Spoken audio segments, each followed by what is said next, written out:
Hello students. हम लोग आज पैमाने के प्रतिफल पे बात करेंगे। पिछले लेक्चर में आपको याद होगा कि हमने बात की थी कि उत्पादन को बढ़ाने के लिए दो तरीके अपनाए जा सकते हैं और वो दोनों ही तरीके इस बात पर निर्भर करते हैं कि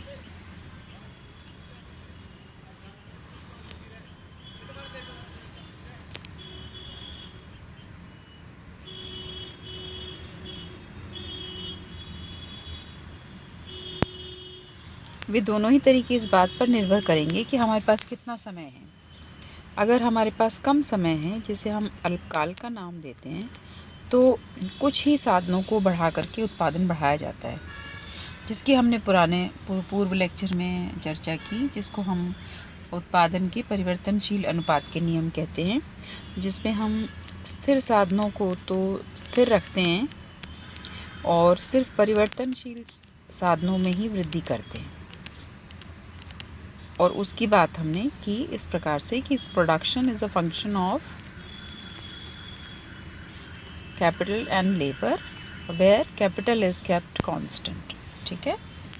फिर जब समय अधिक है, जिसको हम दीर्घकाल कहते हैं, उसमें हम इन दोनों ही साधनों में परिवर्तन करते हैं।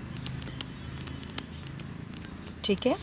ऐसे में production is a function of के एन एल बोथ, यानी कि कैपिटल और लेबर दोनों का ही वो परिणाम है ना, दोनों को ही परिवर्तित किया जा रहा है। तो इसको हम कहेंगे पैमाने के प्रतिफल। ठीक है। इसमें जैसे इधर ले हम कैपिटल, इधर ले हम लेबर, तो जो दोनों ही हैं उनमें वृद्धि की जाएगी। जैसे ये मान लीजिए 2 कैपिटल 4 लेबर, तो 3 कैपिटल 6 लेबर, 4 8 लेबर, 5 और ये 10, 6 12, 7 14, ये कुछ भी रेशो हो सकता है ना। हमने एक एग्जाम्पल के लिए रेशो ले लिया है। तो उत्पादन जो है वो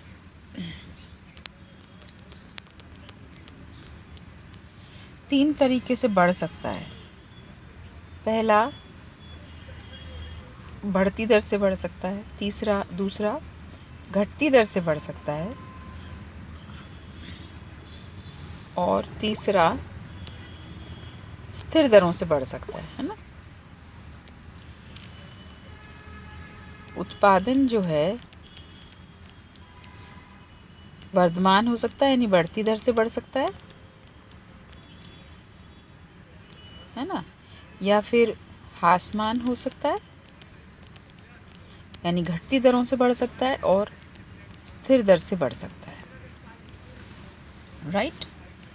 अब इसमें हम देखें इसको कि जैसे हमने उत्पादन के ये साधन हैं, इनको बढ़ाया, और मान लीजिए उत्पादन 100 आइटम है ना, पहले स्टेज में। दूसरी स्टेज में अगर वर्धमान दरों से है, तो उत्पादन बढ़ सकता है, बढ़ कर के हो सकता है मान लीजिए 180। यहाँ उत्पादन बढ़ कर के हो सकता है 160, और ये उत्पादन हो सकता है 170। ठीक है। फिर ये बढ़ कर के हो गया 280। ठीक है। यहाँ ये बढ़ा 200, और यहाँ ये बढ़ा 240। फिर ये उत्पादन बढ़ कर के हो गया 400। इसमें ये बढ़ कर के हो गया 220, और ये बढ़ कर के हुआ 310।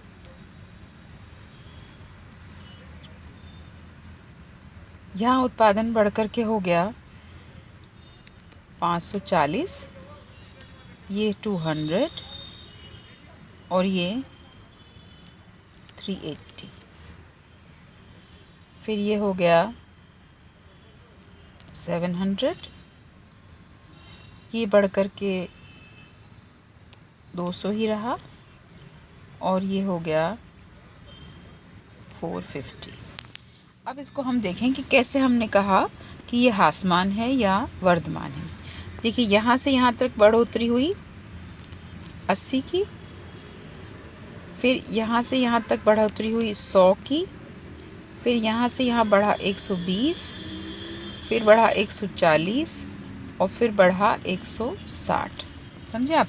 हर बार सिर्फ उत्पादन के जो साधन हैं उनको सिर्फ एक एक करके बढ़ाया जा रहा है, राइट? सेम ही तरीके से बढ़ाया जा रहा है ना? लेकिन उत्पादन पहले 80 बढ़ा, फिर 100 बढ़ा, फिर 120 बढ़ा, 140 और 160, राइट? इसमें इसको हम कहेंगे वर्धमान, यानी बढ़ते हुए प्रतिफल।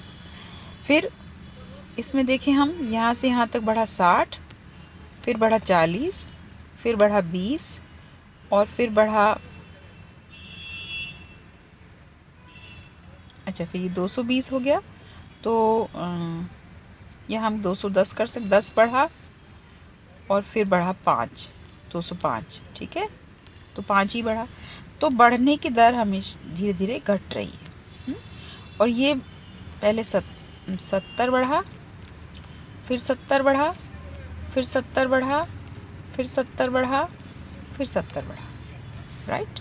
तो इसको हम कहेंगे उत्पादन के स्थिर प्रतिफल, ठीक है? तो पैमाने के प्रतिफल वर्धमान हो सकते हैं, ह्रासमान हो सकते हैं और स्थिर हो सकते हैं, ठीक है? अब इनको अगर हम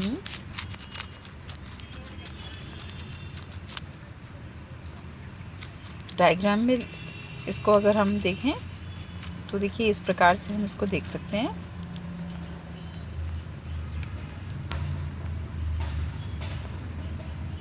पैमाने के प्रतिफल इसलिए कह रहे हैं हम क्योंकि पैमाना, पूरा का पूरा पैमाना चेंज हो रहा है, ठीक है? तो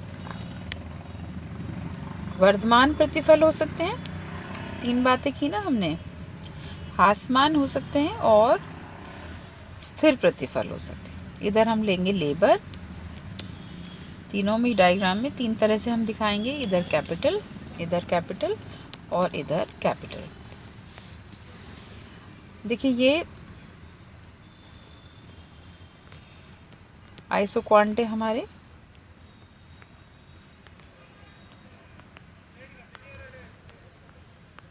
राइट?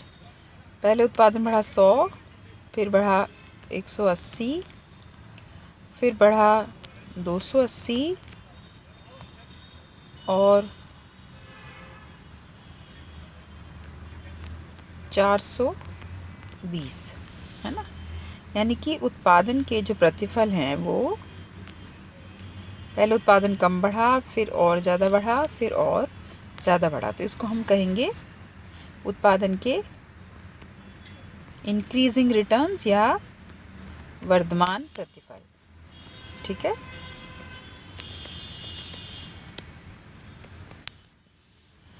फिर डिक्रीजिंग रिटर्न्स, यानी कि उतने ही साधन बढ़ाने पर पहले जितना बढ़ा उत्पादन फिर उतना नहीं बढ़ता और फिर उससे और भी कम, हर बार कम बढ़ता जाता है। पहले मान लीजिए 100, फिर 180, फिर 240, फिर 280, इस प्रकार से, है ना? तो इसमें देखिए पहले जितना बढ़ा फिर उससे और भी कम बढ़ा, फिर उससे और भी कम बढ़ा। तो इसको हम कहेंगे ह्रासमान प्रतिफल या डिक्रीजिंग रिटर्न्स, राइट? और फिर एक ऐसी स्थिति हो सकती है जिसमें कि स्थिर बढ़े, हर बार सेम, है ना? 100 बढ़ा, फिर 200 बढ़ा, फिर 300, फिर 400, हर बार 100 का अंतर।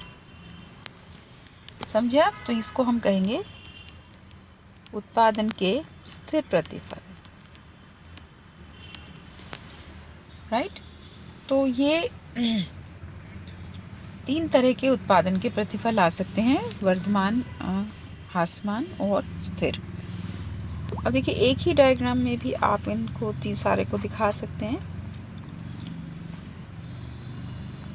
इसलिए एक ही डायग्राम में मैं दिखाने की कोशिश कर रही हूँ कि ऐसा ज़रूरी नहीं है कि कोई एक फर्म में वर्धमान रहते हों या ह्रासमान रहते हों या स्थिर रहते हों। एक ही फर्म में भी ये तीन स्थितियाँ आ सकती हैं। एक ही फर्म में प्रारंभ में हो सकता है कि प्रतिफल वर्धमान रहे, है ना,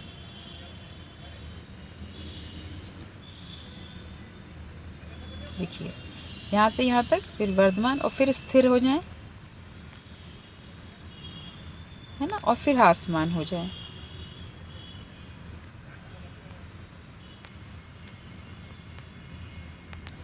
ठीक है, तो आइसोक्वांट 1,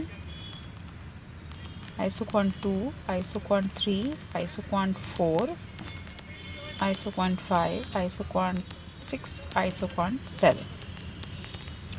राइट, अब इसमें आप देखिए पहले कम बढ़ा, फिर ज़्यादा बढ़ा, फिर बराबर, है ना, और फिर कम हो गया। यानी कि यहाँ से यहाँ तक रहा वर्धमान।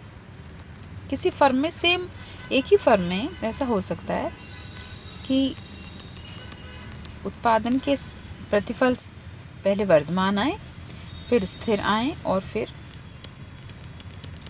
ह्रासमान हो जाए। ऐसा हो सकता है। इधर हम लेबर और इधर कैपिटल। राइट, अब इसमें हम ये भी दिखा सकते हैं कि किसी भी फर्म की जो टेक्निक है प्रोडक्शन की, वो पूंजी गहन हो सकती है या श्रम गहन हो सकती है। ये किस पर निर्भर करेगा? जहाँ जिस भौगोलिक स्थिति में पूंजी ज़्यादा है वहाँ पूंजी गहन, जहाँ श्रम ज़्यादा अवेलेबल है वहाँ श्रम गहन। जैसे वेस्टर्न कंट्रीज़ हैं, अमेरिका है, वहाँ पूंजी ज़्यादा है, श्रम कम है, तो वहाँ मशीनों का ज़्यादा प्रयोग होता है। डेवलपिंग नेशंस है like India and Asian countries, African countries, वहाँ श्रम ज़्यादा है तो श्रम गहन। तो जैसे मान लीजिए ये टेक्निक अपनाई गई है ना, तो ये लेबर इंटेंसिव टेक्निक है।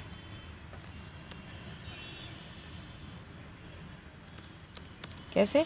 इसमें देखिए यहाँ ये प्रोडक्शन का हमारा पॉइंट, ये प्रोडक्शन का पॉइंट, ये प्रोडक्शन का पॉइंट, तो इसमें लेबर ज़्यादा है और कैपिटल कम है। आप देखिए कैपिटल इतना, लेबर इतना, कैपिटल इतना, लेबर इतना, है ना, कैपिटल इतना, लेबर ज़्यादा, तो मोर लेबर मीन्स श्रम गहन।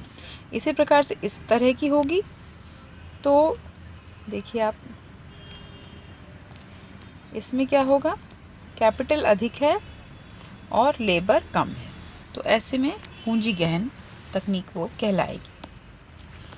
ये आपके पैमाने के प्रतिफल हमने कंप्लीट किए। अब हम अगले लेक्चर में आइसोक्वांट कर्व जो ये मैंने बनाए हैं ना, इनके बारे में हम बात करेंगे। तब तक आप इनको करके देखिए। कोई समस्या हो तो आप पर्सनल नंबर पर टेक्स्ट करके पूछ सकते हैं। ठीक है।